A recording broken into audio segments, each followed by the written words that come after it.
creativity. And the thing is, he's been in this position before. He's been in third and lost it in the 6th round, so he's still not feeling comfortable. He knows he needs to defend that bronze medal. Well, he stays in the bronze medal position. It was 6.73, so no improvement for Zach Skinner as we head back to the 100 metres and the final heat in the men's 100 metres T47. Yeah, decent field in this. Quite a lot of major championship medals actually attached to it. Quite a lot who are only concentrating on this 100 metres T47. The last heat of the men's 100 meters T47. Lane 2 representing Egypt. So we start off in lane 2 for Egypt. He's been in the long jump here and he finished 10th in that. That's Abdul Rahman Shaib. In lane 3 for Brazil, bronze in the Paralympic Games in Tokyo and silver in the last World Championships in Dubai. That's Washington Jr. In lane 4, championship debut for Great Britain. He's from Newham and Essex Beagles. It's Emmanuel Oyinbo Koka, the 21-year-old. Now, championship debut for this 22-year-old from Japan. It's his first individual race. He is already a world champion because he was in the Universal Relay team yesterday. Yuya Sumbongi. In lane 6, for Germany, the former European bronze medalist, Phil Groller, who's only going in the 100 here. In lane 7, for Cuba, world bronze in 2013 in Lyon, that is Raciel Gonzalez.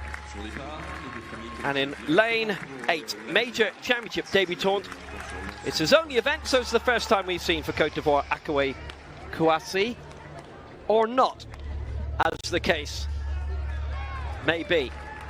Washington Jr. is the fastest in the field. 10:58 is lifetime best. 10:70 this year is quite speedy. So it's the top 2 to go through plus the next 2.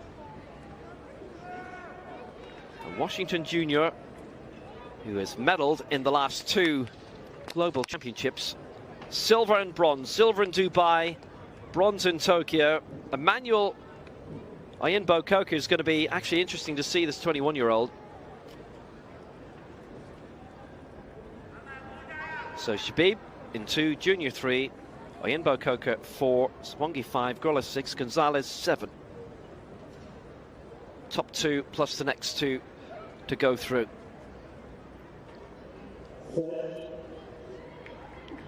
Oh, Shabib has stood up. Now, if he's done that early enough, he's okay. I'm not sure if he has done.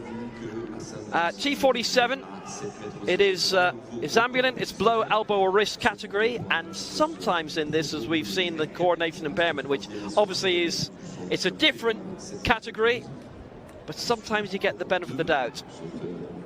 So in this category, starting blocks are optional, and when they are optional, it means that they don't turn on the starting information system. So it's not done based on the pressure pads. It is a judgment call made by the starting official, who understand that if you only have one arm to balance yourself, it can be a little bit difficult. So it will be a judgment call. It'll be hard to red card here as well, because he went so early he'd almost finished the race by the time the rest of them stood up.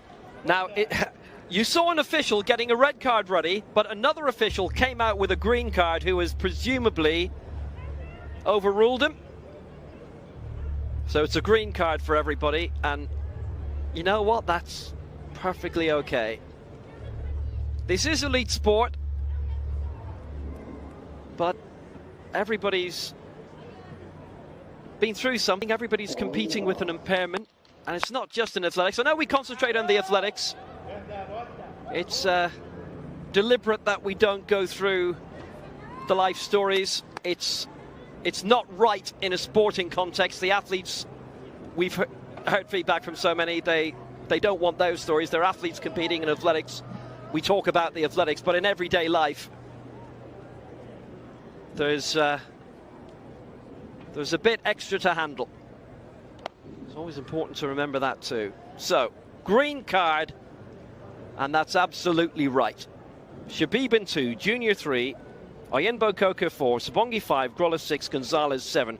Top 2 plus 2. And away this time Oh, what a start by Emmanuel Oyimba-Coker and also Washington Jr. And he's away. Oyimba-Coker currently in second place. It's Jr. who's going to take it. Oyimba-Coker in second. Gonzalez in third will have to wait. 10.85. That was serious stuff by the Paralympic bronze medalist. Silver last time out in Dubai. But what a championship debut for Emmanuel Oyimba-Coker. He's 21 years old and he will be for Great Britain in this 100 meters final. Wow, what a year for, well, what a 3-year period for Oyimba-Coker.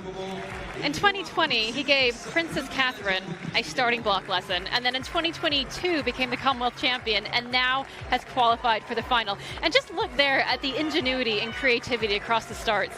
Oyimba-Coker starts with what looks like a prosthetic arm, but he leaves it on the ground. He's just using it for balance. But see there, Washington Jr. just streaking away. I mean, he made intentions known at the start, giving the camera a bit of a flex, and you can see there why he's so good. Just building the speed, head down, getting his acceleration phase in, and really doing most of the damage there. And from that point on, he can just, we call it gliding. That's a bit of a misnomer. There's still a lot of power going in there, but it's just this idea that he's keeping that rhythm, not having to expend any extra energy there. Well, Gonzalez in third, looking to be fast.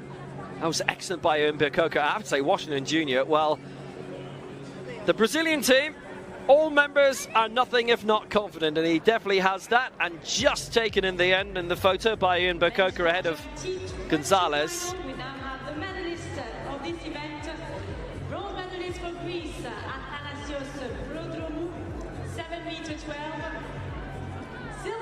So Washington Jr. is into the final. As an athlete, you don't really spend a lot of time as a sprinter practicing your dip finish, but you can see sometimes it really does come down to that.